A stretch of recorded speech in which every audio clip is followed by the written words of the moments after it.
Welcome back to your English class. Today we are going to discuss one of the most popular poems of Sarojini Naidu in the Bazaars of Hyderabad. It was published in the year 1912. To understand the context for writing this poem, you first need to know that Sarojini Naidu was a major political figure in the Indian freedom movement in the first half of the 20th century. She was the president of the Indian National Congress and the first woman governor in India. Students, did you know that her work as a poet earned her the name Nightingale of India? And who honored her with this name? Yes, it was given by Mahatma Gandhi. And why the poem was written? Yes, the poem was written as a part of Swadeshi movement. During that freedom movement, the Indians decided to boycott European goods and use the Indian products instead. So, through this poem, in the Bazaars of Hyderabad, Sarojini Naidu wanted to convey the message that India is rich in tradition and they don't need the foreign products. Therefore, she goes on to give a picture of a bazaar where traditional Indian products are ruling. And the very interesting thing in this poem is it is in the form of questions and answers. The poet asks the questions and the merchants answer them. Through this technique, she makes the picture of the bazaar visible to us. You all have seen the market, do you? Yes. Through this poem, the poet helps us to enjoy this vivid description of the hustle and bustle of the market and experience the feeling of walking through it. So, let's now enjoy the activities of the marketplace.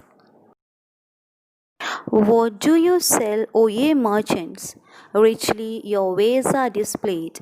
Turbans of crimson and silver, tunics of purple brocade, mirrors with panels of amber, daggers with handles of jade. The poem begins with the poet's question to the merchants about what they are selling. She says that the goods are displayed nicely to attract the customers. The merchants reply that they are selling crimson, which means deep red and silver colored turbans, purple brocade tunics, mirrors with amber frame, and daggers with handles made of jade. What is jade? Jade is a green stone. What do you weigh, O ye vendors? Saffron and lentil and rice. What do you grind, O ye maidens? Sandalwood, henna, and spice. What do you call, O ye peddlers? Chessmen and ivory and dice. It then visits the vendors, the maidens and the peddlers. Who are these maidens? Maidens are the young girls, and peddlers are salesmen. The poet asks the vendors what they are weighing for sale. The vendors reply that they are weighing saffron, lentil, and rice. Lentil is a kind of pulse. The poet then asks the maiden girls what they are grinding. The reply comes that they are grinding sandalwood, henna, and spices. And now the peddlers are asked what they are calling as their trade cry. They say that they are selling chessmen and dice made from ivory for the game of chess. What do you make, O ye goldsmiths? Wristlet and anklet and ring, bells for the feet of blue pigeons, frail as a dragonfly's wing, girdles of gold for dancers, scabbards of gold for the king. The poet now goes up to the goldsmiths and asks them what they are making. They are making wristlet, anklet, and ring to Adonis, and bells to be tied to the feet of blue pigeons. And the bells are as thin and lightweight as the wings of a dragonfly. They are also making golden girdles, golden belts for the dancers, and golden sheets for keeping the king's swords.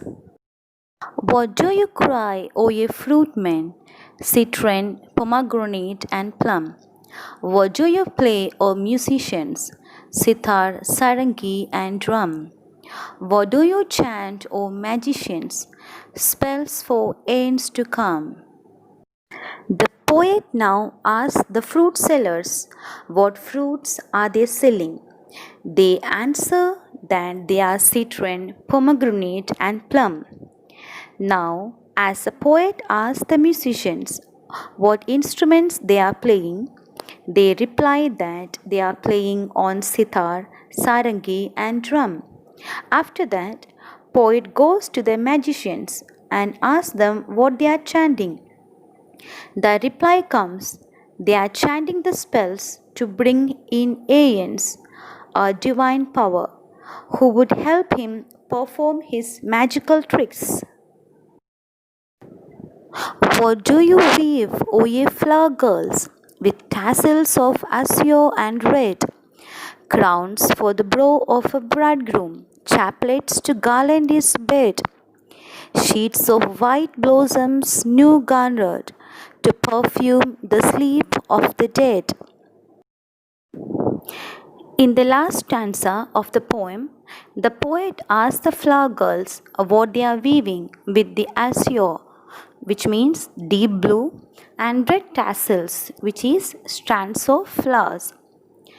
The flower girls are making garlands for the bridegroom and to adorn their bed for the wedding night. They are also making sheets of newly brought white flowers for use on the dead man's grave for fragrance. Thus, the poet Sarojini Naidu represents an Indian market to give us a sense of the rich Indian heritage. This poem was her protest against the European products and an appreciation of our own goods. So, what was the poet's purpose in presenting the picture of an Indian market? The poem in the Bazaars of Hyderabad was a part of the Swadeshi movement, an Indian freedom movement. The poet wanted to deliver the message that the traditional Indian products made of pure materials were of very high quality. So, we did not need the foreign goods that were entering the Indian market at that time. That's why the poet asks all the merchants what they are selling, and in reply, only the Indian products are named with details like colors and materials used. In the bazaar, things like food grains, spices, fruits, flowers, jewelries, board games, everything is available. There are musicians and magicians too for providing amusement. Again, products like mirrors with panels of amber and daggers with handles of jade are also available for kings and rich people. They represent the rich native Indian culture. In short, the poem is all about the diversity and self sufficiency of an Indian market in British India.